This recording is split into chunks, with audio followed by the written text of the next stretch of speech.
আসসালামু আলাইকুম রহমতুল্লাহ বরকাত। আলহামদুলিল্লাহ রবিল আলমিন ওসলাত ওসালাম আল্লাহ রসুলহিল করিম আলা আলহি ওসাহবিহি আজমাইন আম্মা বাদ ফাউযুবিল্লাহি মিনাশ শাইতানির রাজিম ওমা খালাকনাস সামা ওয়াল আরদা ওমা বাইনাহুমা বাতিলা যালিকা যান্নুল্লাযিনা কাফারু ফাওয়াইলুল লিল্লাযিনা কাফারু মিনান নার। আল্লাহ পাকের সমস্ত প্রশংসা, সালাত এবং সালাম রাসূলুল্লাহ সাল্লাল্লাহু আলাইহি সাল্লামের ওপর। আমাদের তাফসীর সূরা সদের আয়াত নম্বর 27 থেকে হবে। তার আগের আয়াতে দাউদ আলাইহিস সালামের খেলাফতের কথা আল্লাহ পাক উল্লেখ করেছেন। আর খালিফা মানে হচ্ছে স্থলাভিষিক্ত। খালিফাকে খালিফা এই জন্য বলা হয় না যে আল্লাহর স্থলাভিষিক্ত আল্লাহর খালিফা, বরং খালিফাকে খালিফা এই জন্য বলা হয় যে তার আগে যেই ব্যক্তি শাসন ক্ষমতায় ছিলেন তার জায়গায় তিনি স্থলাভিষিক্ত, তার জায়গা নিলেন, তার জায়গায় তিনি আসলেন, সেই জন্য তাকে খলিফা বলা হয়। রাসূলুল্লাহ সাল্লাল্লাহু আলাইহি সাল্লামের পরে আবু বকর সিদ্দিক আসলেন, এই জন্য খলিফাতে রাসূলুল্লাহ বলা হয়তো, আল্লাহ রসুলের খলিফা বলা হয়নি যে আবু বকর আল্লাহর খলিফা। সুতরাং এইভাবে ব্যাখ্যা হওয়া উচিত যেইভাবে সালাফে সালেহিনটা বুঝেছেন। আল্লাহ পাক তারপরে বলছেন আকাশ জমিন সৃষ্টির কথা। আল্লাহ পাক উদ্দেশ্যবিহীন সৃষ্টি করেননি। ওমা খালাকনাস সামা ওয়াল আরদা, আর আমি আল্লাহ আকাশ এবং পৃথিবীকে সৃষ্টি করিনি, ওমা বাইনাহুমা, যা কিছু এর মাঝে রয়েছে, বাতিলান মানে অনর্থক, বিনা উদ্দেশ্যে এমনি সৃষ্টি করে দিয়েছি। আসবে আর যাবে তোমরা মানুষ দুনিয়া থেকে, আর কাউকে কোনো জিজ্ঞাসাও করা হবে না, কারো কোনো শাস্তি হবে না। পাপী পাপ করে চলে গেল, জুলম অত্যাচার করে ভোগবিলাস করে চলে গেল, তাকে কেউ জিজ্ঞাসাও করলো না। আর মজলুম নির্যাতিত হয়ে বেচারা চলে গেল, তার বদলাই পেল না। না, এরকম কাজ আল্লাহ করবেন না। যালিকা যান্নুল্লাযিনা কাফারু, এটা কাফেরদের ধারণা যে আসমান জমিন প্রাকৃতিক এইভাবে সৃষ্টি হয়েছে। ফাওয়াইলুল লিল্লাযিনা কাফারু মিনান নার, সুতরাং যারা কাফের অস্বীকারী তাদের জন্য জাহান্নামের আগুনের দুর্ভোগ রয়েছে। আম নাজআলুল্লাযিনা আমানু ওয়া আমিলুস সালিহাতি কাল মুফসিদিনা ফিল আরদ আম নাজআলুল মুত্তাকিনা কাল ফুজ্জার। আল্লাহ পাক বলছেন সৎ ও অসৎ দুটোকে সমান করতে পারি আমি? তাহলে সমান যখন করব না, আর দুনিয়াতে বিচার হইল না, তাহলে একটা সৎ মানুষ তার প্রাপ্য পাবে কখন? আখিরাতের প্রয়োজন, পরকাল, তাহলে না তার প্রাপ্য পাবে। আল্লাহ বলছেন নাকি আমি ওই সব লোকদেরকে যারা ঈমান নিয়ে এসছে এবং সৎকর্মশীল হয়েছে তাদেরকে ওই সব লোকের মতো করব যারা আল মুফসিদিন, বিপর্যয় সৃষ্টিকারী, বিশৃঙ্খলা সৃষ্টি করেছে। খুন, রাহাজানি, ডাকাতি, ছিনতাই, জেনা, ব্যভিচার, মদ, গাঞ্জা, এসব যারা করেছে, আর সৎকর্মশীল ইমানদার যারা আল্লাহ ভীরু, দুই দল কি সমান আমার কাছে? কখনো না। আমনা জাউল মুত্তাকিনা কাল ফুজ্জার, অথবা আল্লাহ ভীরুদেরকে যারা সংযত পাপ থেকে বেঁচে থাকে তাদেরকে কি পাপিষ্টদের মতো করব? সমান হয়ে থেকে যাবে? কখনো হবে না। না মর্যাদার দিক দিয়ে আল্লাহর কাছে সমান, না এই রকম যে বিনা কোনো প্রতিদানে চলে যাবে আর কিছুই পাবে না, এমনটা হবে না। সৎ লোক তার উত্তম প্রতিদান পাবে, অসৎ লোক তার শাস্তি পাবে, যাতে করে ন্যায় বিচার কায়েম হয়। আল্লাহ পাক তারপরে কোরআনে কারীম সম্পর্কে বলছেন কিতাবুন আনজালনাহু ইলাইকা মুবারাক, এই কিতাবটি হচ্ছে যা আমি নাজিল করেছি বড়ই বরকতময়। এই কিতাবে বরকত আর বরকত, বরকত মানে যাতে সার্বিক দিক থেকে বৃদ্ধি হয়ে থাকে। এই কিতাব বিশ্বাস করলে জীবনে বরকত রয়েছে, এটা পালন করলে বরকত রয়েছে, এটা পড়াশোনা করলে এর অর্থ বুঝলে বরকত রয়েছে, এর প্রচার প্রসার ঘটালে বরকত রয়েছে, শান্তি আর শান্তি রয়েছে। লিয়াদ্দাব্বারু আয়াতিহি, এই জন্য আমি নাজিল করেছি যে মানব জাতি যেন এর আয়াতগুলি নিয়ে গভীরভাবে চিন্তা করে। শুধু আল্লাহ তর্জমা অনুবাদ পড়তে বলেননি, বরং আল্লাহ পাক রব্বুল আলামিন অর্থ তাফসির চাইতে গভীর কথা বলেছেন। একটা হচ্ছে তর্জমা অনুবাদ, আর একটা হচ্ছে তাফসির, ওর চাইতে ডিটেল বিস্তারিত, আর একটা হচ্ছে তাদাব্বুর, মানে গভীরভাবে চিন্তা করে কোরআন শোনা, কোরআন পড়া। তার মানে অর্থ বুঝতে হবে তাহলে ভালো করে, এবং অর্থ বোঝার পরে তাকে জীবনে বাস্তবায়িত করতে হবে, তাহলেই আসল গভীরভাবে চিন্তা করা হইল।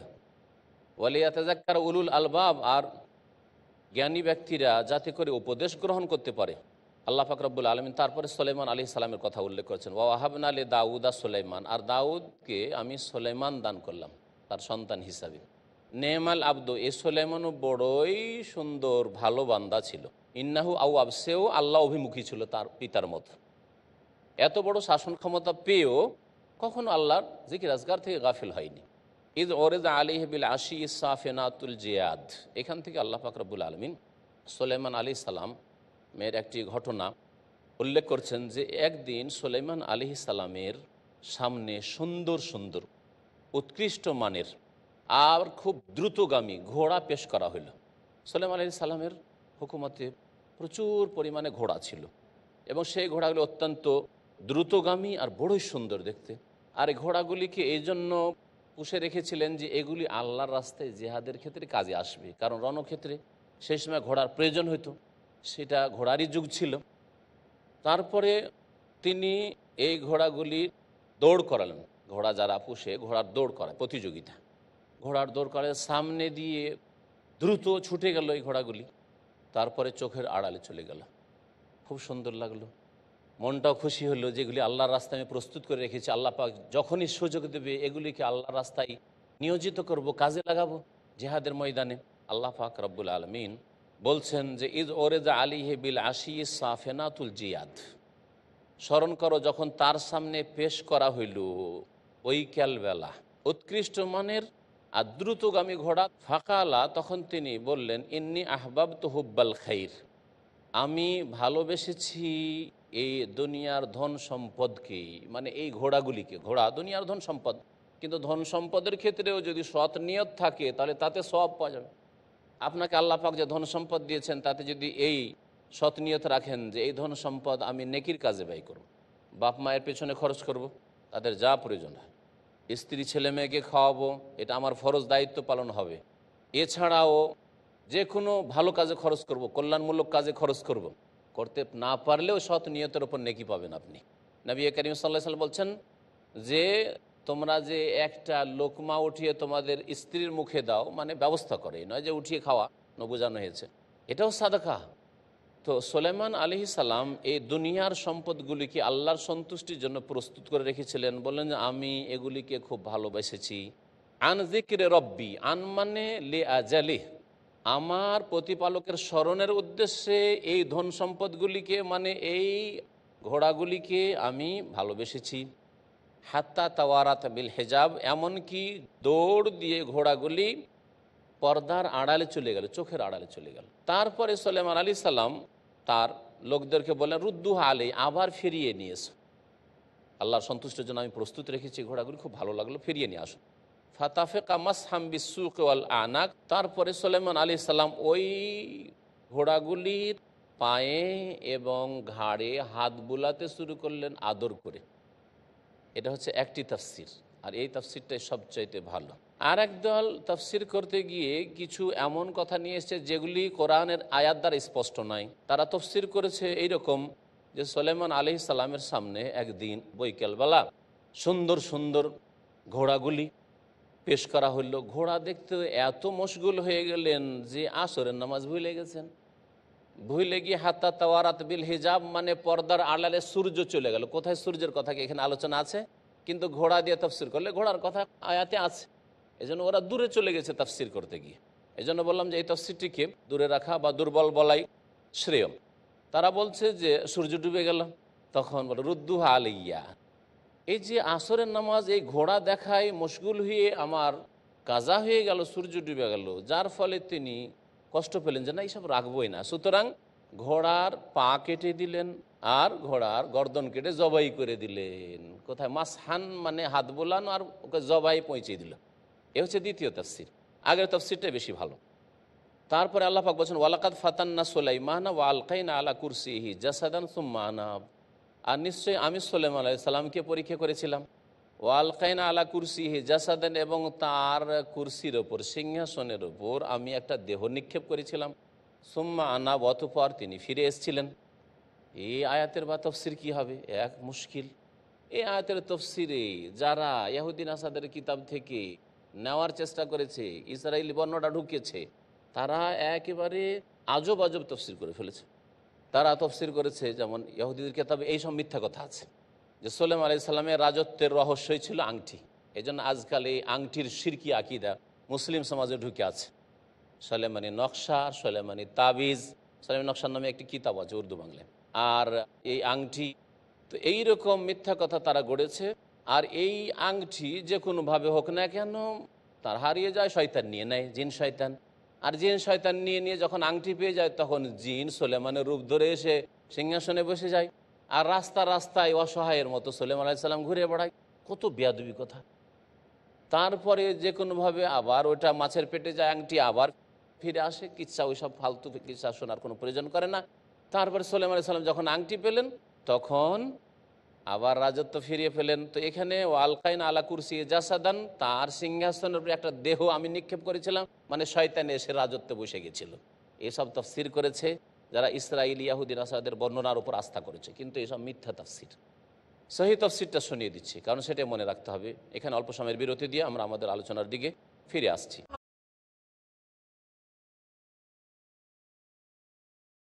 সম্মানিত ভাতৃমণ্ডলী, ফিরে আসি আমাদের আলোচনার দিকে। আলোচনা ছিল সুলাইমান আলাইহিস সালামের কথা। আর সুলাইমান আলাইহিস সালামকে আল্লাহ পাক পরীক্ষা করেছিলেন, সেই পরীক্ষা কী ছিল, আর তার সিংহাসনের ওপর আল্লাহ পাক এক দেহ নিক্ষেপ করেছিলেন, এর বা কী তফসির।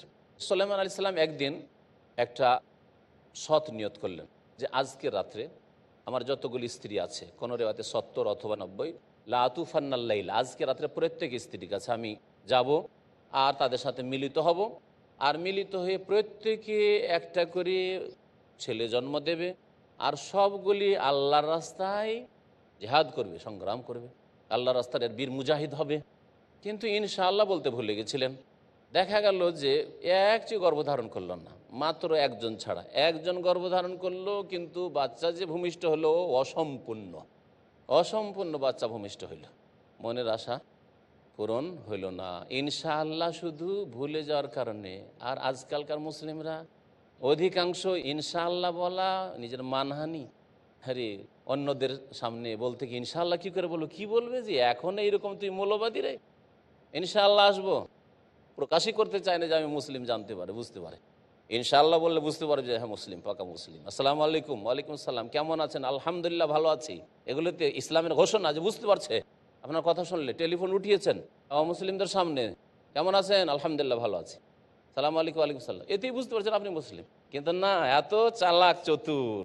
হ্যাঁ কেমন আছো, সালাম নেই, তারপরে কেমন আছো, যেমন থাকে চলে যাচ্ছে। হায় রে চরিত্র! মুসলিমরা তাদের আদর্শ থেকে কত দূরে চলে গেছে। হীনমন্যতা, গোলামি করছে এরা, প্রকাশ যাতে না পায়, বুঝতে না পারে যে আমি কোন জাতি, ধরতেই না পারে আমাকে। সুবহানাল্লাহ, না কখনো না। ইনশাআল্লাহ সবসময় বলবেন যদি ভবিষ্যতে কোনো কথা হয়, ইনশাআল্লাহ করব, ইনশাআল্লাহ দেব, ইনশাআল্লাহ খাবো, ইনশাআল্লাহ যাব। এটা হচ্ছে একজন মুসলিমের তার ঈমান ইসলামের ঘোষণা। তো আল্লাহ পাক যে বলেছেন তার কুরসির ওপর আমি একটি দেহ নিক্ষেপ করেছিলাম, মানে ওই অসম্পূর্ণ বাচ্চা, তার মনের আশা পূরণ হয়নি, এই দিয়েও কেউ কেউ তাফসীর করেছেন। সুম্মা আনাব, অতঃপর সুলাইমান আলাইহিস সালাম আল্লাহ অভিমুখী হয়েছিলেন। আল্লাহ বলছেন কালা, আল্লাহ পাকের কাছে দোয়া করলেন যে আল্লাহ আমাকে যখন রাজত্ব দিলে তো একটা ভালো রাজত্ব দাও, এমন রাজত্ব যেন কেউ না পায় কোনো দিন। কালা বলেন রব্বেগ ফিরলি, আল্লাহ আমাকে মাফ করে দাও, ওয়াহাবলি মুলকান, এবং আমাকে এমন রাজত্ব দান করো লা ইয়ামবাগি লি আহাদিন মিন বাদি, আমার পরে যেন কারো জন্য সেটা না হয়। ইন্নাকা আনতাল ওয়াহাব, নিশ্চয় তুমি মহান দাতা। ফাসাখখারনা লাহুর রিহ, আল্লাহ পাক বলছেন তার দোয়া শুনে বাতাসকে তার বশে করে দিলাম, তার অনুগত করে দিলাম। তাজরি বি আমরিহি, তার নির্দেশ মোতাবেক বাতাস প্রবাহিত হইতো, রোখা আন, মৃদু গতিতে। একেবারে ঘূর্ণিঝড়ের মতো বাতাস আসলে তো মানুষের জন্য মুশকিল হয়ে যেত, ভ্রমণ করা মুশকিল হয়ে যেত। না, একেবারে মৃদু গতিতে ধীর স্থিরভাবে। দেখেন উড়োজাহাজে চলছেন, যদি বাঁশের মতো ঝাঁকানি খেত তাহলে মুশকিল। রাস্তা খারাপ আর বাস ট্রাকে যে ঝাঁকানি, ওই ঝাঁকানি যদি উড়োজাহাজে হইতো তাহলে মানুষ সফর করতে পারত না। দেখেন আল্লাহ পাক রব্বুল আলামিন কেমন বশে করে দিয়েছেন আকাশপথকে মানুষের জন্য। তারপরে মানুষ আল্লাহ পাককে চিনল না। হাইসু আসাব, যেখানে যেতে চায়, যেখানে সুলাইমান আলাইহিস সালাম যেতে চায় একবার মৃদু গতিতে বাতাস প্রবাহিত হবে। আর সকালবেলা 1 মাসের পথ, আর বৈকালবেলা 1 মাসের পথ, যেমন আয়াতে আমরা তাফসীর করেছি। ওয়াশায়াতিন, আর জিন শয়তানকেও তার অনুগত করে দিয়েছিলাম। কুল্লা বান্নাইন ওয়া গাওয়াস, তাদের প্রত্যেকে হয় রাজমিস্ত্রি ছিল, বান্না নির্মাতা, আর না হলে ওয়া গাওয়াস ডুবুরি ছিল। কিছু জিন দিয়ে ডুবুরির কাজ নিতেন, পানিতে সমুদ্রে ডুবে দাও আর আমার জন্য মণিমুক্তা উঠিয়ে দাও, মূল্যবান সম্পদ। আর ঘর বাড়ি প্রাসাদ বানাতে হবে, তখন রাজমিস্ত্রির কাজ করতো জিনেরা। আল্লাহ পাক বলছেন হাজা আতাও না, হে সুলাইমান, এ হচ্ছে আমার দান, তোমাকে দিয়েছি। ফামনুন আও আমসিক বেগাইরি হিসাব, সুতরাং তুমি তা থেকে অনুগ্রহ করো, যাকে ইচ্ছা দাও, আও আমসিক, অথবা তুমি দিও না, বেগাইরি হিসাব, কোনো তোমার হিসাব নেই। জিজ্ঞাসা করবো না যে ওকে দাওনি কেন আর ওকে কেন বেশি দিয়েছে। এত বড় আল্লাহ পাক রব্বুল আলামিন তাকে ইখতিয়ারও দিলেন। ওয়াইন্না লাহু ইনদানা লাযুলফা, নিশ্চয় আমার নিকট তার নৈকট্য ছিল, আল্লাহর অত্যন্ত নৈকট্যপ্রাপ্ত বান্দা সুলাইমান আলাইহিস সালাম, ওয়াহুসনা মাআব, এবং তার জন্য উত্তম প্রত্যাবর্তন স্থল রয়েছে। ওয়াজকুর আবদানা আইয়ুব, আর স্মরণ করো আমার বান্দা আইয়ুব আলাইহিস সালামকে, ইজনাদা রাব্বাহু, যখন তিনি তার রবকে ডেকেছিলেন এই বলে, আন্নি মাসসানিয়া শাইতানু বিনুসবি ওয়া আযাব, আল্লাহ আমাকে শয়তান স্পর্শ করেছে কষ্ট দিয়ে, ওয়া আযাব আর শাস্তি দিয়ে। শয়তান স্পর্শ করেছে এর মানে এই নয় যে আমাকে যে রোগ হয়েছে এই রোগ শয়তানে দিয়েছে, বা রোগ দেওয়ার মালিক আর রোগের আরোগ্যের মালিক একমাত্র আল্লাহ। তাহলে শয়তানের কথা কেন বললেন? একদল তাফসীরকার বলছেন এই জন্য যে যাতে করে মন্দ কথা, রোগের কথা আল্লাহর দিকে সম্পৃক্ত না করা হয়, এই জন্য শয়তানের নাম বলেছেন। কিন্তু এর চাইতে স্পষ্ট হচ্ছে যে শয়তানের কথা এই জন্য তিনি বলেছেন যে রোগের অবস্থায় বেশ কিছুদিন ধরে, দীর্ঘদিন ধরে এই রোগ চলতি আছে, ভালো হচ্ছে না, সেই সময় শয়তান এসে বিভিন্ন রকমের কুমন্ত্রণা দিচ্ছে। তুই এত আল্লাহর ইবাদতবন্দি করলি, তুই আল্লাহকে এত ডাকলি, তুই এত ভালো মানুষ, তারপরে তোকে এত মারাত্মক ব্যাধি যা তোর গ্রামে তোর দেশে কাউকে দেয়নি, তাহলে লাভ কি এরকম করে? এই নামাজ রোজা করে লাভটা কি? আজকাল এক শ্রেণীর মুসলিমরা এভাবে বিভ্রান্ত হয়, তাই না? নামাজ রোজা করে দেখলো যে ভালো খেতে পায় না, নামাজ রোজা করেও দেখলো যে অসুখ ছুটে, নামাজ রোজা করেও দেখলো যে বিবাহ শাদী করে শান্তি পেল না, বা ছেলে মেয়ে হয় না, সব ছেড়ে দিল, পরীক্ষায় ফেল। শয়তান তাহলে এই চেষ্টায় লেগে আছে, আপনাকে যখন দুনিয়ায় কোনো কষ্ট হবে তখন শয়তান ওই রাস্তা দিয়ে ঢুকবে, তুই তো নামাজ পড়ে লাভটা কি, এত কষ্ট হচ্ছে তো, তোকে আল্লাহ যখন তোর দুর্ঘটনা থেকেই বাঁচাইলো না, বালা মুসিবত থেকে বাঁচাইলো না, তুই নামাজ পড়ে লাভটা কি তোর? যে হারাম পাপ থেকে বেঁচে লাভ কি? যারা হারাম পাপ করছে তারাও তো তোর চাইতে ভালো আছে। শয়তানের রাস্তা কিন্তু সাবধান। তাই আইয়ুব আলাইহিস সালাম বলছেন যে আল্লাহ শয়তান আমাকে স্পর্শ করেছে, মানে সুযোগ নিচ্ছে, বারবার ওয়াসওয়াসা দিচ্ছে যে তুই এত ইবাদত করে লাভটা কি হলো তোর? নগদ লাভের জন্য না আল্লাহর সন্তুষ্টির জন্য? আপনাকে আল্লাহ পাক রব্বুল আলামিন নেক বান্দাদেরকে আরও বেশি পরীক্ষা করেন। রাসূলুল্লাহ সাল্লাল্লাহু আলাইহি ওয়াসাল্লামকে আল্লাহ যত পরীক্ষা করেছেন, তারপর ইব্রাহিম খলিলুল্লাহকে যত পরীক্ষা করেছেন, দুনিয়ার কোনো মানুষকে আল্লাহ পরীক্ষা করেন, তাদের জন্য আযাব না, তাদের জন্য এগুলি পরীক্ষা। আইয়ুব আলাইহিস সালাম কি দোয়া করেছিলেন অন্য আয়াতে রয়েছে, রব্বে আন্নি মাসসানিয়া দুররু আনতা আরহামুর রাহিম, আল্লাহ আমি অসুস্থ হয়ে পড়েছি আর তুমি সবচাইতে দয়ালু, যত দয়াকারী রয়েছে তাদের মধ্যে সর্বাধিক তুমি দয়ালু, আরহামুর রাহিম। তুমি এতটুকু দোয়া করেছেন, সরাসরি আল্লাহ পাকের কাছে দোয়া করেছেন, না কোনো ওসিলা, না ভায়া, না মাধ্যম, না ওলি, গৌস, কুতুব, কিছু না। এটাই হচ্ছে আল্লাহ পাকের শিক্ষা। আল্লাহ পাক রব্বুল আলামিন দোয়া শুনলেন, বললেন যে এক কাজ করো, তুমি পায়ের আঘাত করো, উর কুদবে রিজলিক, তোমার পা দিয়ে মাটিতে আঘাত করো, হাজা মুগতাসালুন বারেদ, এই হচ্ছে ঠান্ডা পানি যা গোসলের স্থান, তুমি গোসল করে। আল্লাহ নহর প্রবাহিত করে দিলেন। ও শারাব, এবং পানীয় পানি, কেউ কেউ বলেছেন যে দুটো তার জন্য নহর করে দেওয়া হয়েছিল, একটা গোসলের জন্য, একটা পান করার জন্য, কিন্তু আয়াত দ্বারা স্পষ্ট হয় না। একটি হয়তো নহর ছিল যাতে গোসল করতেও বলা হলো, আর বলা হয় এখান থেকে পানি পান করো। আল্লাহ পাক তাকে আরোগ্য দান করলেন। রোগ কি ছিল কোনো সহিহ হাদিসে নেই, তবে হতে পারে সেটা চর্মরোগ ছিল আর মারাত্মক ধরনের রোগ ছিল, কিন্তু এমন না যে একেবারে রক্ত পুঁজ আর পোকা হয়ে গেছে যেমন কিতাবাদিতে লেখা হয়েছে, এগুলি কথা ভিত্তিহীন কথা। ওয়াহাবনা লাহু আহলাহ, এবং তার পরিবার পরিজন, একদল বলছেন ছেড়ে চলে গেছিল, স্ত্রীরা তো ছেড়ে চলে গেছিল, এক স্ত্রী ছাড়া শুধু, আর ছেলেমেয়েরা তারাও কাছে আসে না একদল বলছেন, আর একদল বলছেন না ছেলে মেয়ে সব মারা গিয়েছিল, আর একদল এভাবে তাফসির করেছেন, কিন্তু এগুলি শুধু তাফসিরি বর্ণনা, আল্লাহ পাক ভালো জানেন। আল্লাহ বলছেন তাকে তার পরিবারও দান করলাম, পরিবারগুলি সবগুলি ফিরে আসলো। অমিসলাহুম মাহুম, আর যেগুলি মারা গিয়েছিল তাদেরকে জীবিত করলাম। একদল তাফসীরকাররা বলছেন যে আল্লাহ পাক জীবিত করলেন, আর একদল বলছেন না, যারা মারা গিয়েছিল তারা আর জীবিত হয়নি, কিন্তু যারা মারা গেছে তাদের চাইতে ভালো ছেলে মেয়ে, আরও বেশি সংখ্যায় ছেলে মেয়ে আল্লাহ পাক আইয়ুব আলাইহিস সালামকে সুস্থ হওয়ার পরে দিলেন। আল্লাহ বলছেন ওয়ামিসলাহুম মাহুম, এবং তাদের সাথে তাদের অনুরূপ ছেলে মেয়ে দিলাম, রাহমাতাম মিন্না, আমার পক্ষ থেকে দয়াস্বরূপ, ওয়া যিকরা লিউলিল আলবাব, এবং জ্ঞানীদের জন্য উপদেশ রয়েছে। আইয়ুব আলাইহিস সালাম যখন সুস্থ হলেন, আল্লাহ পাকের কাছে দোয়া করি, আল্লাহ পাক তার চিকিৎসার ব্যবস্থা করে দিলেন, সুস্থ হলেন। এই অসুস্থ অবস্থায় তিনি একটা শপথ করে ফেলেছিলেন, যে কোনো ক্ষেত্রে হোক নিজের স্ত্রীর ওপর অসন্তুষ্ট হয়ে একটা কসম করে ফেলেছিলেন। সেটা ছিল যে তোমাকে 100টি বেত্রাঘাত করব। এখন কসম করে ফেলেছেন, কিন্তু মানুষ যখন অসুস্থ থাকে তখন হাইটা সংকীর্ণতা চলে আসে, খিটমিটে মেজাজ হয়ে যায়, আর পরে নিজেই অনতপ্ত লজ্জিত হয়। এখন স্ত্রীর তো তেমন দোষ নেই, সুতরাং তাকে যদি বেত্রাঘাত করা হয় তো বাড়াবাড়ি জুলম হয়ে যাবে। সমাধান কি? যদি এটা পালন না করি, যে কসমটা করেছি, তাহলে শপথ ভঙ্গ করতে হয়। শপথ ভঙ্গ করলে দিন ইসলামে কাফারার ব্যবস্থা রয়েছে। জানি না আইয়ুব আলাইহিস সালামের জামানায় কী বিধান ছিল, কিন্তু আল্লাহ পাক বলেন তোমাকে কসম ভঙ্গ করতে হবে না, কসমটা পুরো করো। কিন্তু পুরো করার বিশেষ পদ্ধতি আল্লাহ পাক শিখিয়ে দিলেন আইয়ুব আলাইহিস সালামের ঘটনায়। জ্ঞানী মানুষ যারা বুদ্ধিমান বিচক্ষণ তাদের জন্য শিক্ষণীয় বিষয় রয়েছে। আল্লাহ যদি আপনাকে এরকম পরীক্ষা করেন, কখনও আপনি হতাশ হবেন না, কখনও ভাববেন না যে আমি মনে হয় খুব পাপি তাপি, যদি সৎকর্মশীল হন।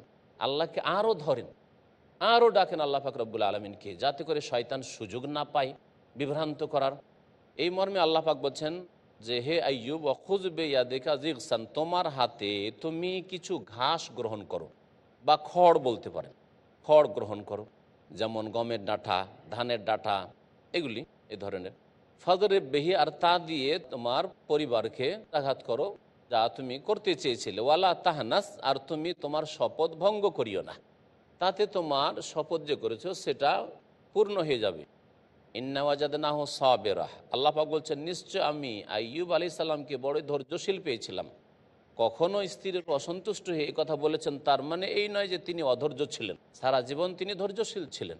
নেমাল আব্দু, বড়ই সৎ কর্মশীল বান্দা ছিল। ইন্নাহু আউয়াব, নিশ্চয় সে আল্লাহ অভিমুখী ছিল। আল্লাহ পাক রব্বুল আলমিন তারপরে বলছেন ওয়াজকুর ইবাদানা ইব্রাহিম ও ইসহাক ও ইয়াকুব উলিল আইদি ওয়াল আবসার, আর স্মরণ করো আমার বান্দা ইব্রাহিম, ইসহাক, ইয়াকুবকে, যারা বড়ই শক্তিশালী ছিল আর যারা বড় সূক্ষ্মদর্শিতার অধিকারী ছিল। আল্লাহ পাক রব্বুল আলম যেন আমাদেরকে বোঝার তৌফিক দান করেন, সংশোধনের তৌফিক দান করেন।